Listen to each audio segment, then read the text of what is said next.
Hello fellow audio nerds, I'm Steph and this is Major Hi-Fi. This week, I am pleased and lucky to have with me the Campfire Audio Andromeda S. It's just like the Andromeda, but it's a special edition. It's got a stainless steel shell.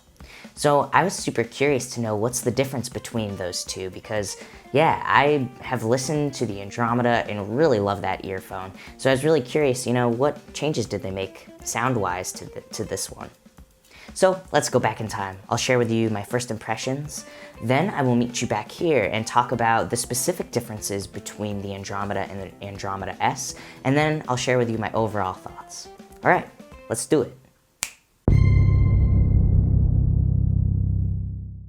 Hey everybody, welcome to my place. So today, I'm super excited to have with me the Campfire Audio Andromeda S. This is the special edition of the Andromeda. It's got the stainless steel shell. So let's open the box and see what's inside.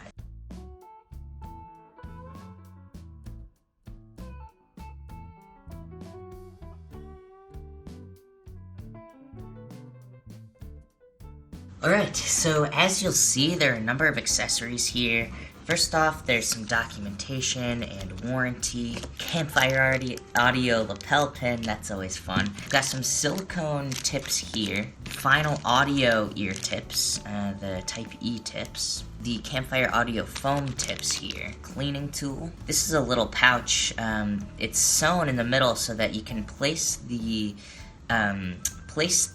earphones in each one of these little sides here to protect them from knocking against each other and just to protect them in general. This really nice case, it's super soft inside here, zips up, and then of course the earphones themselves. Right, so taking a closer look at the Andromeda S, you'll notice that these have the stainless steel housings. They're beautiful, mirror shine to them, really, really pretty looking. And that's the biggest difference between the Andromeda S and the regular Andromeda, is that stainless steel shell.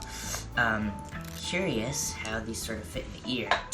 Just like holding them in my hands, they definitely feel like they have a bit more weight than the original Andromeda. So let's see how they feel. So fit-wise, wow, they really sound isolating. Fit-wise, they actually feel quite similar to the Andromeda. Yes, a little bit more weight. The weight really doesn't bother me. The thing it is worth mentioning is that the stainless steel is a little bit cold on the ears. If you live in a cold climate, it might be worth noting, because if you want to listen to these outside or whatever, they might kind of get cold on you. Even already, I've just had this in my ear for a few seconds there, and it's already warming up to sort of the temperature of my skin. And yeah, it's pretty comfortable. It's pretty much just like the regular Andromeda. They really are about the same, really the same shape and the same size as the original Andromeda. And just like the original Andromeda, you'll notice that they come with the same sort of cable. So this is the Campfire Audio LITS cable.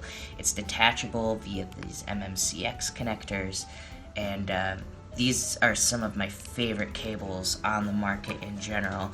Not only do they look beautiful, like these are just gorgeous, but they also happen to sound really, really good from experience. So for now, I'm going to take a listen to these. Throughout the week, I'm also going to listen side by side with the original Andromeda to get an idea of how they sort of differ from the Andromeda, in case you're trying to make a decision between the two. But for now, I'm just going to listen to these and let you know what I think of the sound in general. Alright, right off the bat, these earphones are super efficient. Like, they come through really loudly, which I kind of like, and those of you that like to listen loudly, you will like these for that. But I'm listening to the song I'm Callin' by Tennis, and the kick drum sounds really great. I love the low end on these. The kick drum feels super extended, and it really sort of contributes to not only the groove of the song, but just sort of this like three-dimensionality of the tune. Level-wise, the kick drum sort of sits right where I like it. It has a little bit of extra emphasis, a little bit of extra oomph, but it's not distracting from the rest of the frequency spectrum, and so yeah, it feels really great.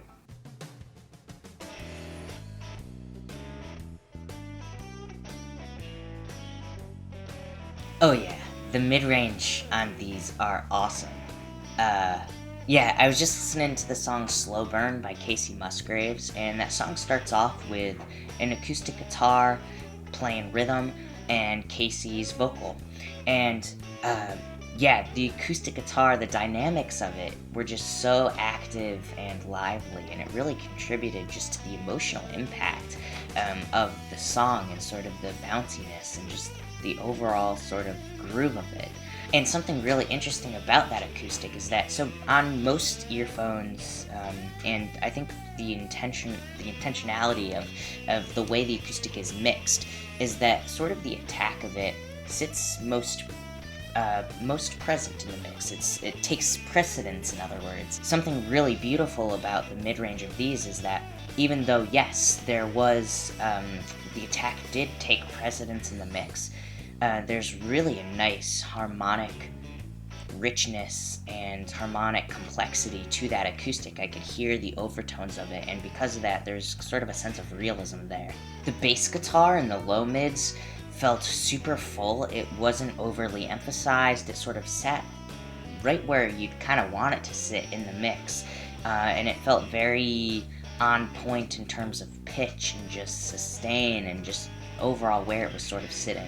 And I felt very similarly about the way that the low mid sat with the way that the high mid sat. Casey's vocal just sat perfectly in the mix, like it felt like it was intended to sit.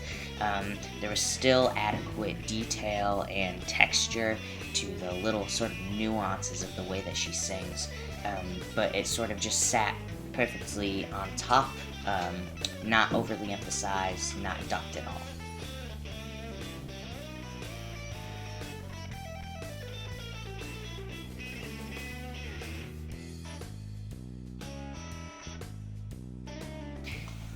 And yeah, the high end of these are really beautiful as well. I was just listening to the song So Tender by Keith Jarrett.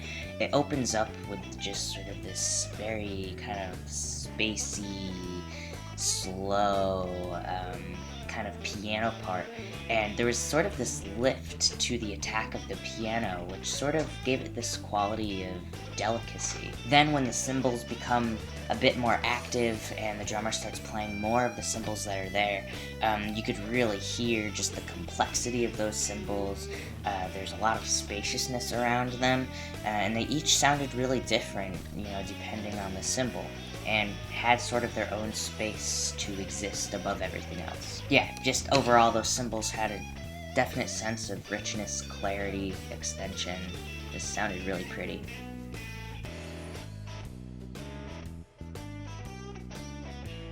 I was just listening to the song Matter of Time by Sharon Jones and the Dap Kings, and the soundstage feels very well done, actually.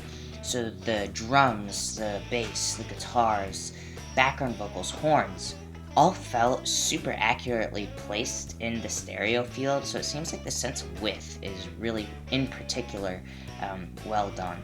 I definitely also got a sense of depth from this, the sort of contrast between the sound of the far-off guitar, the far-off organ keys, with Sharon's voice, which is a lot closer.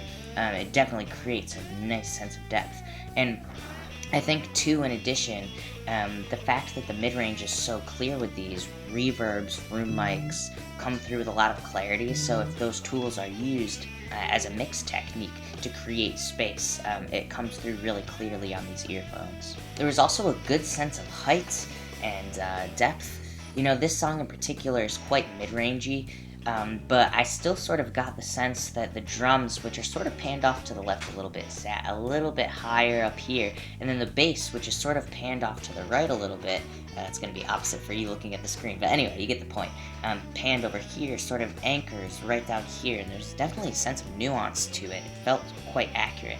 I'm going to keep listening to these over the course of the next week and sort of see how my feelings about the soundstage develop, because I think I want to listen to some more songs and see sort of how things feel like they're placed. Anyway, I'll meet you back at the Major Hi-Fi office to sort of go over the specific differences between this, the Andromeda S and the original Andromeda, and then I will also share my overall thoughts about these earphones. Alright, I will see you. Oops. Alright, I will see you there. Overall, the low frequencies of the Andromeda S have great extension and reveal sustain really well. They have sort of a flat-ish nature to them, although in general they seem to be boosted a little bit for some extra oomph, but in general they're sort of flat, so they actually work really well for a variety of genres, things that want more of like sort of a flat low end, but also want a little bit of a bump there. Works well for pop, hip-hop, rock, but also things like jazz and acoustic music, singer-songwriter and folk. And in comparison to the Andromeda, the original Andromeda, the low frequencies seem to have a little bit of an emphasis slightly lower in the frequency spectrum. It sort of changes where things sit a little bit, although the overall character feels very similar, and the amount of sort of bounciness and movement from dynamics comes across sort of in the same way in the low end.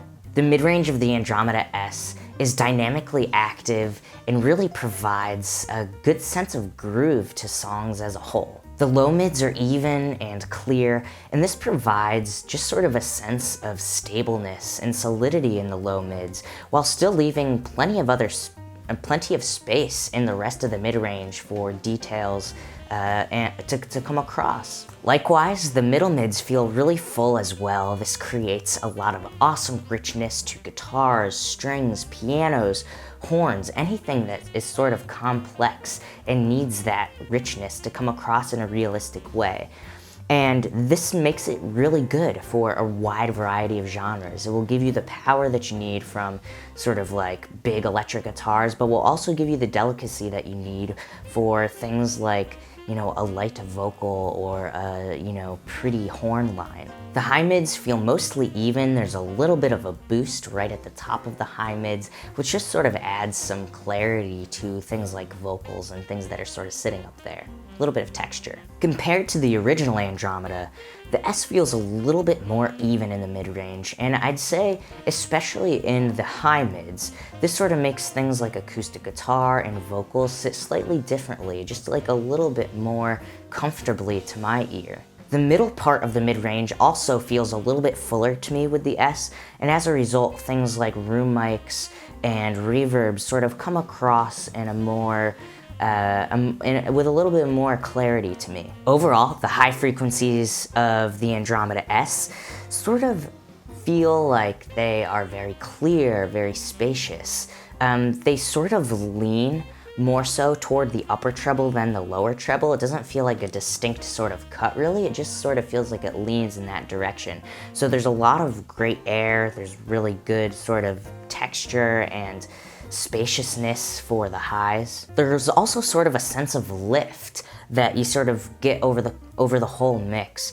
And the thing that's really great about this high frequency response is that I didn't really get any sibilance from it. Compared to the original Andromeda, the high frequencies of the S feel a little bit less, I don't know, the word that keeps coming to mind is sparkly. They're a little bit less sparkly, which sort of makes me think that they're just a little bit less emphasized. They feel a little bit fuller, a little bit more even sounding. Because of the high and low frequency extension of the Andromeda S, its soundstage is really nicely done, and the sense of height is tall and long. It also has a really great sense of nuance. You can really hear the different sort of areas in the height, in the vertical domain. Likewise, the sense of width feels really accurate, and this sort of accuracy in the stereo field gives a lot of nice spaciousness to all instruments, really. Likewise, the sense of depth comes through really clearly, and in addition to the kind of low noise floor of this cable adding to sort of the quickness I experience from it, I also sort of get a sense of room from the room mics, the reverbs, because of the clarity in the mid-range. Compared to the original Andromeda, the S's soundstage feels quite similar actually. The sense of height maybe has a little bit more nuance because it's a bit more even. And likewise, the sense of depth kind of isn't so much affected in terms of the transient response or anything like that, but I do hear a little bit more clarity in room mics and reverbs. Overall, the Andromeda S has a very similar character to the Andromeda. The biggest difference is that there's sort of an added sense of evenness to the S. Additionally, the bass feels a little bit more powerful, so it's sort of better for genres that want a bigger bass. That said, I think that the S works really well for a very wide variety of genres. Almost anything I listened to just sounded really nice with it. Thank you so much for watching. For another perspective on the comparison between the Andromeda and the Andromeda S, be sure to check out the description box. I will leave a link to my colleague's comparison review. If you liked this video, please give it a thumbs up. And for more videos like this, be sure to subscribe. Alright everybody, thank you so much, and I will see you next time. Bye!